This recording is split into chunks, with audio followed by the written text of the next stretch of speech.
Hello and welcome back to Finance Fixture. Today we are on day 8 of Financial Literacy Month, and today we'll be talking about council tax increases. So, yes, as you may know, if you are living in your own home or you simply rent or pay a mortgage, your council tax will have increased. So, I understand a lot of the council tax bands have increased around £1,000 a year or something around that mark. And yes, so you're thinking, okay, everything else has increased. How am I going to manage this?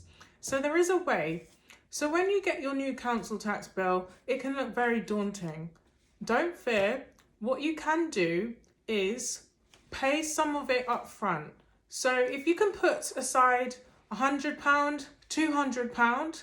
So for example, if your council tax bill is, if you're living in London, about over £6,000 a year, and so that works out to be over £100 a month, and you're thinking, how am I going to afford £100 a month on top of everything else? What you need to do each year is, before that increase, you need to set up a standing order in your bank, put away some money. So after Christmas, maybe January or February time, you can put some money aside and put away maybe a couple of hundred, £200, £300, and you keep that solely for the council tax, and then you can pay that, and then it will essentially reduce your cost for the rest of the year. If you can do that, it will help tremendously and it will keep the monthly cost down. So let me know if you can do that. Have a go and see if it works. It will help you out in the long run. Any more financial literacy tips? Keep watching here. Thanks. Hello and welcome back to day 9 of Financial Literacy Month.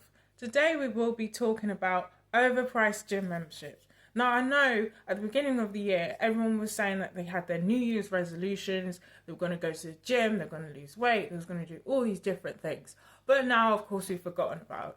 Now, most of us have joined the gym and we've probably only used it a couple of times since the beginning of the new year. Now, that can change. Now, sometimes there's no point joining the gym if you're really not going to utilise what you're paying for. Gyms can be very expensive. I understand they can go from £40 up to over £100 a month. And it is pointless having that come out of your bank account if you're not going to use it. Why throw away £100 a month if you're not going to utilise what you're paying for? Maybe try a different alternative. Now, if you use something like ClassPass, you can buy the tokens on different tiers, and then you can roll over the credits, you can roll them over to the next month. So if you didn't use the previous month, it's not gone to waste. Whereas if you pay for a gym and you've paid for it and you didn't use it that month, then yeah, that's it. You're never going to get that back.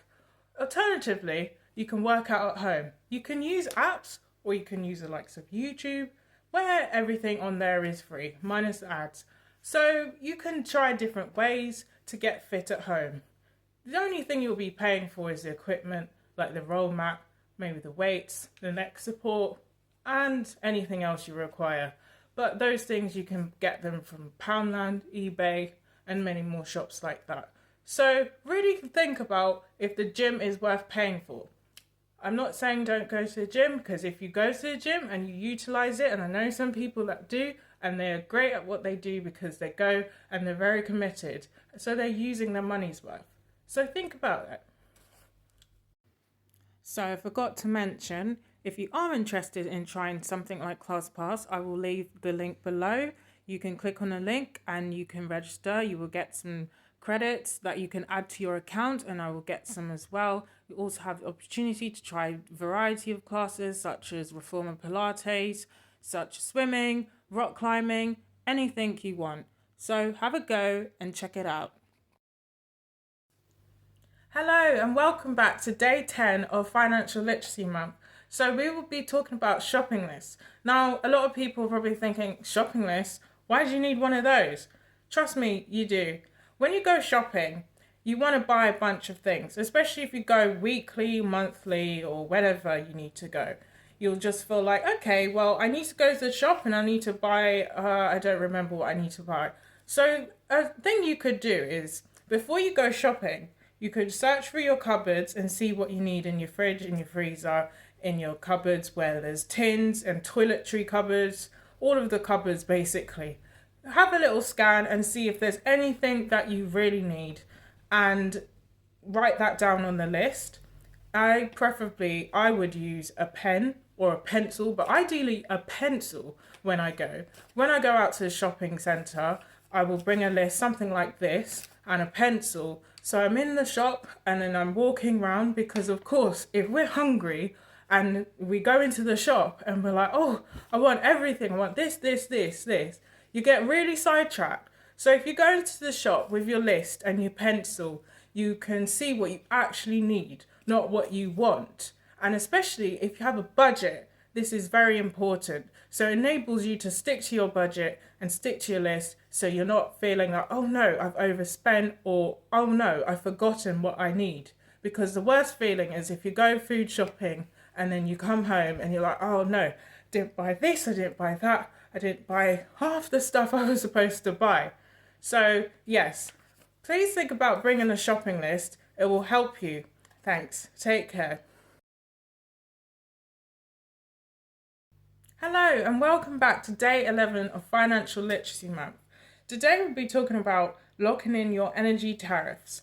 So, of course, you have 4 times in the year, first of the months going by January, April, July and October, when inflation is likely to increase or decrease. This is when the central banks will increase the base rate. So, or potentially decrease it. In July, it decreased on the 1st of July last year, it decreased, and then the 1st of October, it increased. Now, we actually predicted that this would happen.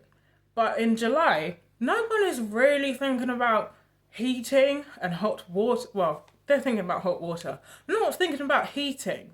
So July in the summer last year, it was the perfect time to lock into a great energy tariff. But of course, no one is thinking about that. But we previously made a video about this, which I will link below or somewhere. But yes, lock into your energy tariffs at the best time. So if it's decreased, you'll get a better deal, because once it goes up, it goes up. And especially if it goes up in winter, then you're ultimately paying more. So this April, it has increased again. Now the energy cap has increased, meaning that we're actually spending a bit more than we want to. So if you've already looked into a good energy tariff, and good as it gets could be something between, for example, for one bed, you may be paying £40 a month for electricity only, then that's good.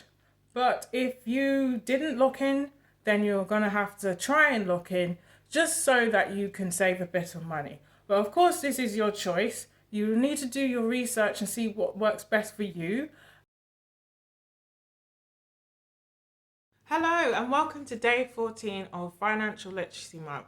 If you haven't already, please like, share and give us a follow. So today we're talking about saving in your 20s. Now, I know when you're in your 20s, you're not really thinking about saving for property or saving for something big. Maybe you're thinking about going on holiday, going out drinking, or hanging out with your friends. Yes, you can do that with moderation. But what people don't realise is, in your 20s, it is the prime time to be at home if you can. If you have the luxury, and I say luxury as in you're able to stay at home with your parents or a guardian who can essentially help you pay for things, which means that you won't have the full responsibility of paying for bills or anything like a full mortgage all on your own.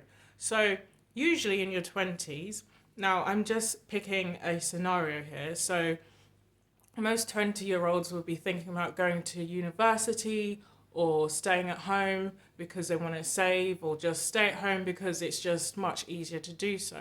Now, when you do that in your 20s, it's always a good thing to think about your future. Now, think about how much money you could be saving if you divided up all your income, that your take-home pay.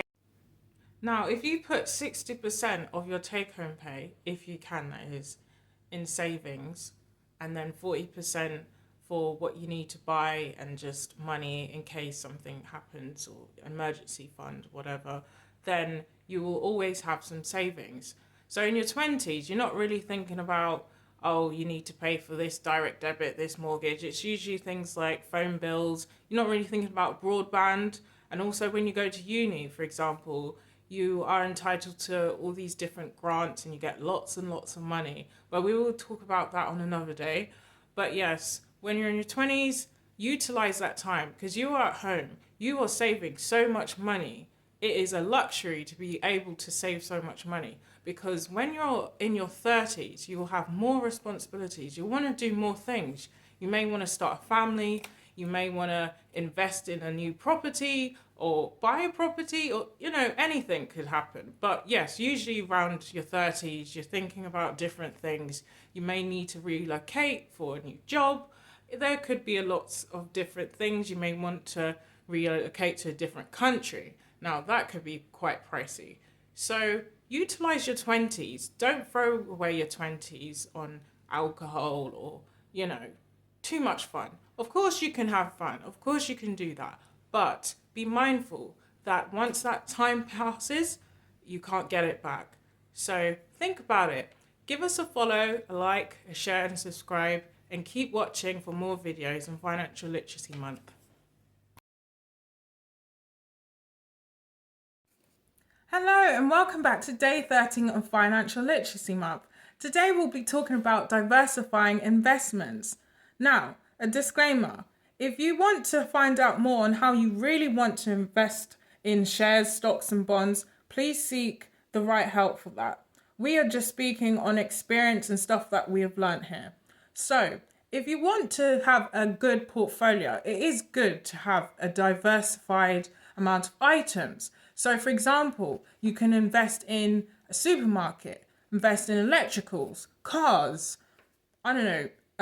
headphones, anything that's popular. Now, if you think about things that have been popular over the past year, things that are looking to be popular, also popular by the season. So in the summer, people want to buy maybe lawnmowers, fans. Now, think of a company that makes those things.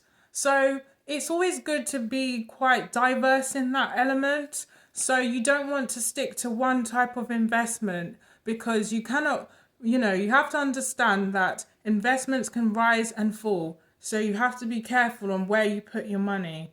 It's always good to have a different selection of items, things that are really popular. Now, we could say things like Amazon or eBay, things that people use every day. Now, those are just two examples. You could start off very small, even with £5. It doesn't have to be anything big. But what you should do is let it mature over time and then see how it will fluctuate. But never take it out too soon unless that's something that you want to do, because there is things that you can do for that, which we don't really specialize in. But you'd have to speak to someone if you want to do the thing where you watch the market and you buy and you sell and you buy and you sell and you buy and you sell. But that's entirely up to you. Hello and welcome to day 12 of Financial Literacy Month. Today we'll be talking about amending your direct debits.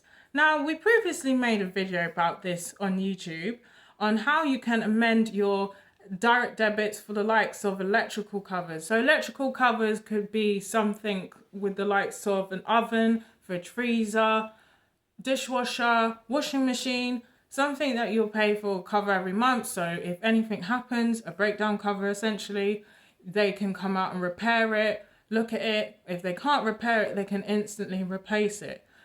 Amending direct debits can also affect the likes of phone bills and broadband bills. So each year in April, everything goes up as we discussed, and this can be very disheartening.